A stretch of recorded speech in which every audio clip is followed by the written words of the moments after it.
Hello friends, स्वागत है आप सभी का सीबीबी का आर्ट्स क्लासेस में। दोस्तों, आज के इस वीडियो में क्लास 12 के हिंदी के महत्वपूर्ण जीवन परिचय को बताने वाले हैं। जो जीवन परिचय अगर आपको बता देंगे, अगर आप उसे तैयार करके जाएंगे तो दोस्तों 100% गारंटी है कि आपके पेपर में यही आपको देखने को मिलेगा। ठीक है, तो यहाँ पे जो महत्वपूर्ण जीवन परिचय हैं, लेखक का जीवन परिचय और कवि का, दोनों बताएंगे, चाहे आपका साहित्य हिंदी हो या सामान्य हिंदी हो। दोस्तों, यहाँ पे हम लोग महत्वपूर्ण जीवन परिचय के बारे में समझने वाले हैं।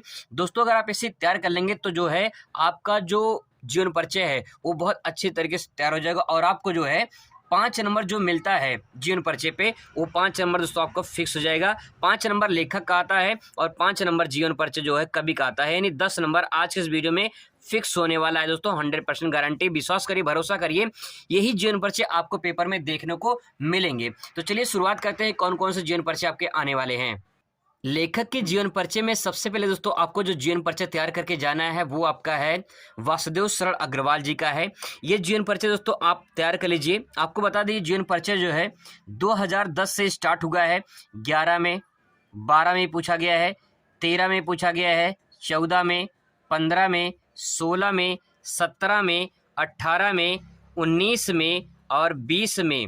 इसके बाद दोस्तों 21 में पेपर नहीं हुआ था, 2022 में क्वेश्चन पूछा गया है वासुदेव शरण अग्रवाल। आपको बता दें कि यूपी में कुल मिला के लगभग 7 सेट बनते हैं और किसी न किसी सेट में दोस्तों पूछा गया है, इसलिए बहुत ही ज़्यादा मोस्ट इम्पॉर्टेंट है।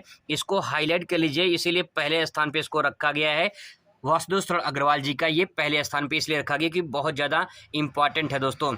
आगे देखिए, जो दूसरा नंबर जीवन परिचय है वो दोस्तों हजारी प्रसाद द्विवेदी जी का है।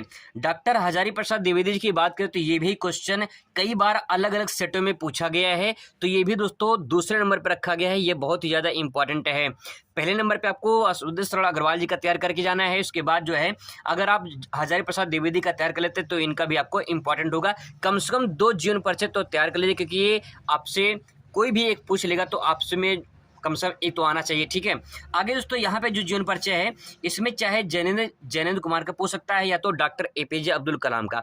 ये बात ध्यान रखिएगा, डॉक्टर डॉक्टर डॉक्टर, ये तीनों डॉक्टर जो हैं इनको आप पूरा कर लीजिए, मतलब अच्छी तरीके से समझ लीजिए, क्योंकि तीनों डॉक्टर में से किसी एक का दोस्तों 100% एक का किसी न किसी का आ ही जाएगा। ठीक है, तो यहाँ पे आप तीनों डॉक्टर का पूरा कर लीजिए, जैसे डॉक्टर वासुदेव शरण अग्रवाल जी का, doctor Hazari Prasad Dwivedi, doctor APJ Abdul Kalam का। ठीक है, जैनेंद्र कुमार का आपको ऑप्शन में रखना है, इनका भी 2023 में पूछे जाने की संभावना होती है, इसीलिए दोस्तों आपको इसको तैयार करके जाना है। अब दोस्तों बात करते हैं कवि का जीवन परिचय कैसे लिखेंगे। सबसे पहले मैं आपको बताऊं कौन कौन से जीवन परिचय इंपॉर्टेंट है, फिर मैं आपको लिखने का तरीका भी बताऊंगा कि इस तरह से जीवन परिचय लिखकर आप 10 में 10 नंबर पूरा का पूरा पा सकते हैं। ये पूरा दोस्तों समझ लीजिए। चलिए देखते हैं। सबसे पहले दोस्तों मैंने नंबर 1 पे रखा गया है यहाँ पे ये मैथिली शरण गुप्त का।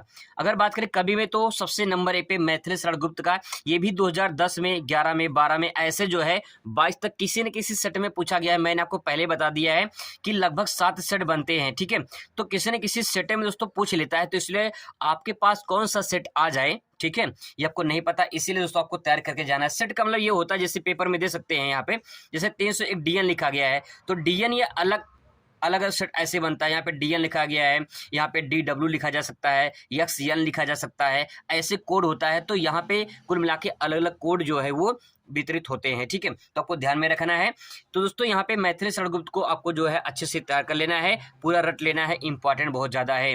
इसके बाद दूसरे नंबर पे जयशंकर प्रसाद, ये दोस्तों बहुत ही ज़्यादा इंपॉर्टेंट है, इसको आप वेरी वेरी इंपॉर्टेंट कर लीजिए, क्योंकि ये क्वेश्चन कई बार पूछा गया है। ठीक है, ये अगर मोस्ट इंपॉर्टेंट है, अगर ये मोस्ट इंपॉर्टेंट है तो दोस्तों ये वेरी वेरी इंपॉर्टेंट है। जयशंकर प्रसाद जी का तैयार करके जाना है आपको, क्योंकि ये भी कई रिपीट हुआ है, कई बार रिपीट हुआ है। ठीक है, आगे दोस्तों यहाँ पे चाहे महादेवी वर्मा जी का, चाहे जो है आप जगन्नाथ दास रत्नाकर, इन दोनों में से कोई एक तैयार कर लीजिए। ठीक है, चाहे महादेवी वर्मा या फिर जगन्नाथ दास रत्नाकर में से इसमें से कोई एक, लेकिन ये दोनों दोस्तों आपको इंपॉर्टेंट है दोस्तों, ये बहुत बार पूछा गया, रिपीट हुआ है, इसलिए आपको ध्यान में रखना है। अब दोस्तों मैं आपको बता रहा हूँ कि जीवन परिचय सही तरीके से कैसे लिखा जाता है।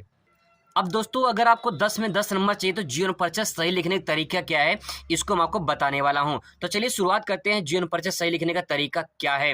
दोस्तों सबसे पहले आपको बता दें कि अगर आपको जीवन परिचय लिखना है सही तरीके से तो पहले आपको एक फ्लो चार्ट बनाना है। दोस्तों ये मैं नहीं बता रहा हूं, बल्कि ये उत्तर प्रदेश माध्यमिक शिक्षा परिषद के द्वारा सुझाव दिया गया है, एक निर्देश दिया गया है कि जीवन परिचय सही लिखने का तरीका क्या है। अगर आपको विश्वास नहीं है तो आप जो है upmsp.edu.in यानी उत्तर प्रदेश माध्यमिक शिक्षा परिषद के ऑफिशियल वेबसाइट पे जाके दे सकते हैं। वहां पे ये सुझाव दिया गया है कि कैसे जीवन परिचय लिखा जाता है। इसीलिए दोस्तों मैं आपको बता रहा हूं कि अगर आप इसे इस तरह से फ्लो चार्ट बना लेते हैं तो आपको इसमें कम से कम ये मान के चलिए कि आपको प्लस पॉइंट बन जाता है और एग्जामिनर देख के इस पे नंबर देता है खुश होकर कि बच्चे को पूरा पता है। ठीक है, अब दोस्तों देखिए फ्लो चार्ट में क्या लिखना है। जैसे किसी का जीवन परिचय लिखना है, चाहे लेखक का लिखे चाहे कवि का लिखे, दोनों के ये आप चार्ट बना सकते हैं। जन्म स्थान में यहाँ पे जन्म लिखेंगे, कब उनका जन्म हुआ था, जन्म स्थान में कहाँ पे उनका जन्म हुआ था, माता का नाम, पिता का नाम, भाषा शैली कौन सी भाषा थी, ठीक है, ये लिखना है। कृतियां मतलब रचनाएं, कौन सी रचनाएं हैं उनकी, ये लिख देना है, 2-4 लिख देना है, और मृत्यु कब हुआ था। जब ये चार्ट बन जाएगा तो पूरी तरह से आपका ये पूरी सेंटेंस क्लियर हो जाएगा। अब इसके बाद अब दोस्तों यहाँ पे करना है कि अगर जीवन परिचय पूछा गया है, ठीक है, तो जीवन परिचय में आपको क्या करना है, जैसे कि लिखना है जैसे जनसागर प्रसाद का जन्म यहाँ पे हुआ था, इतने तारीख को हुआ था, मतलब इतना सन उनका है। तो जब आप लिखेंगे तो वही देख के जो यहाँ पे लिखे हैं यही देख के आपको जीवन परिचय में आपको उतारना है। ठीक है, अगर साहित्यिक परिचय पूछ रहा है थोड़ा सा इसमें अलग लिखना है, लेकिन फ्लो चार्ट आपको बना देना, प्लस पॉइंट रहेगा। दोस्तों ध्यान में रखेंगे जीवन परिचय चाहे पूछे या साहित्यिक परिचय पूछे, ठीक है, तो उसमें जो है आपको 3 नंबर मिलता है। उसके बाद जो रचनाएं होती हैं रचनाओं में 2 नंबर मिलता है। कुल मिलाकर इसमें 5 नंबर आपको इसमें मिलते हैं। ठीक है, तो कुल मिलाकर 5 नंबर ये, और वहीं पे देख लेते, यहाँ पे देख लीजिए जैसे कि लेखक का जीवन परिचय 3+2 यानी 3 नंबर जो है लेखक के जो है जीवन परिचय, और 2 नंबर जो है कृति यानी रचनाओं के। वैसे कवि के यहाँ पे 3 नंबर जो उनकी जीवन परिचय और 2 नंबर जो है उनकी रचनाओं के बारे में। 5 नंबर तो यहाँ पे 10 नंबर ये दोस्तों अगर आपका ये तैयार करके जाते हैं तो 10 नंबर दोस्तों ये फिक्स हो जाएगा, गारंटी है आपका यही क्वेश्चन आपके एग्जाम में आने वाला है। तो आपको बता दें कि जो जीवन परिचय है वो कम से कम 80 शब्दों में लिखना है, इससे ज्यादा आपको नहीं लिखना है। और यह पेपर में निर्देश दिया गया है कि आपको अधिकतम जो है 80 शब्द में लिख सकते हैं। अगर आप अधिकतम 80 शब्द से ज्यादा लिखते हैं तो कोई फायदा नहीं होगा, बल्कि आपका समय नुकसान होगा, क्योंकि और भी आपको क्वेश्चन सॉल्व करने हैं। यहाँ पे दे सकते हैं पेपर में, यहाँ पे दे सकते हैं 80 शब्दों में जीवन परिचय लिखने की बात कही गई है, अधिकतम 80 शब्दों में। ठीक है, तो 80 शब्दों में ध्यान रखना है कि 80 शब्दों में ही आपको यहाँ पे लिखना है। तो दोस्तों मैंने जीवन परिचय पूरा बता दिया है कि आपको कैसे लिखना है, कौन कौन से जीवन परिचय इंपॉर्टेंट है। आई होप कि ये वीडियो आपको अच्छा लगेगा। Thanks for watching.